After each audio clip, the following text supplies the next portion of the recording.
Hello, today I'm going to be speaking about reproductive rights. Reproductive justice is a concept that links reproductive rights with social justice. This movement arose in the late 1980s and was an attempt by organizations to expand the debate on reproductive rights and focus primarily on the choice within the abortion debate. It was seen to restrict the dialogue to those groups of women that they felt could make those decisions in the first place.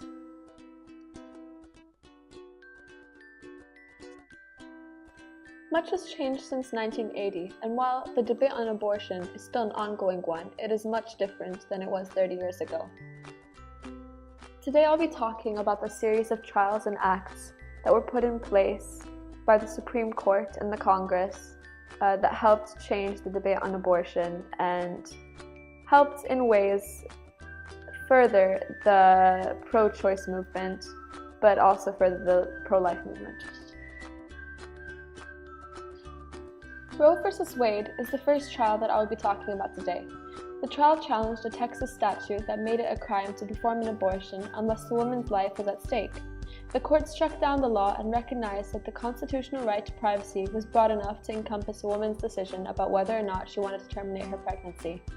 The trial established the following. 1. Abortion is encompassed within the right to privacy.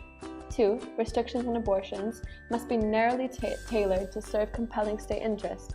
3. Before viability, the state's interest in fetal life is not compelling. 4. Even after viability, when the state's interest in fetal life becomes compelling, the state must allow abortions necessary to protect a woman's life or health. 5. The state's increase in maternal health becomes compelling at the end of the first trimester of her pregnancy. 6. A fetus is not a person under the Fourth Amendment, nor may the state justify restrictions on abortion based on one theory of when life begins. 7. In Roe, the court defined health to include all factors, physical, emotional, psychological, familial, and the woman's age, relevant to her well-being of the patient. The Planned Parenthood v. Danforth case of 1976 was a case that challenged the constitutionality of a Missouri statute regulating abortion. The court declared the statute requirement of prior written consent from a parent if in the case of a minor, or a spouse, in the case of a married woman, unconstitutional. Harris v. McCray in 1980 was a case where the Supreme Court said that states that participated in Medicaid were not required to fund medically necessary abortions because federal reimbursement was unavailable because of something called the Hyde Amendment. The court also said that the funding restriction of the Hyde Amendment did not violate the Fifth Amendment or the First Amendment.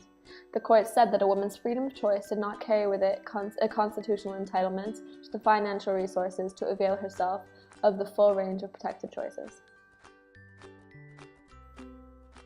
Title X Family Planning Program was enacted under President Richard Nixon in 1970 as a program devoted to family planning.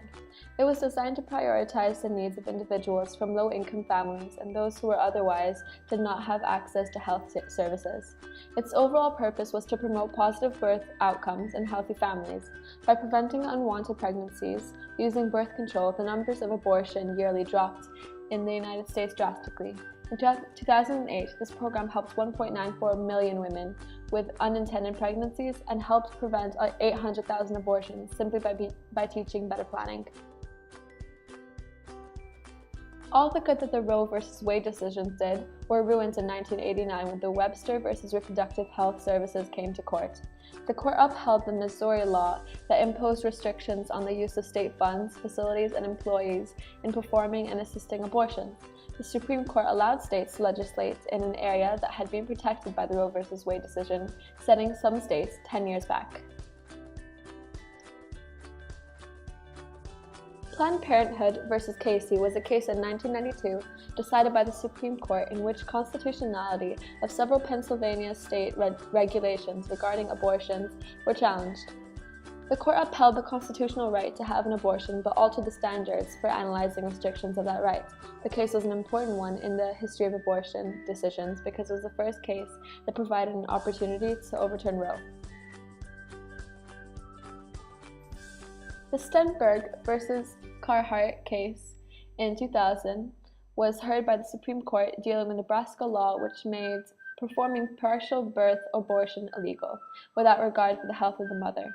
The court struck the law down because it violated the Due Process Clause of the Constitution as interpreted by the Planned Parenthood v. Casey and Roe v. Wade cases. However, soon afterwards, the Partial Birth Abortion Ban Act of 2003 was enacted. It prohibited partial birth abortion. They said this was because of a moral, medical, and ethical consensus that existed, and that the partial birth control was a gruesome and an inhumane procedure that is never medically necessary. The Gonzalez v. Carhart case of 2007 was a case that upheld the Partial Birth Abortion Ban Act of 2003. The court upheld the ban and said that it did not impose an undue burden on the due process right of women to obtain an abortion, such as the decisions in Roe v. Wade and Planned Parenthood v. Casey. Gonzalez was widely interpreted as signaling a shift in Supreme Court towards the restriction of abortion rights. No one did as much for setting women's reproductive rights back as George W. Bush. Not only did this man have a problem with abortion, but also had a problem with contraception. In 1998, Congress voted to ensure that all federal employees had access to contraceptive coverage.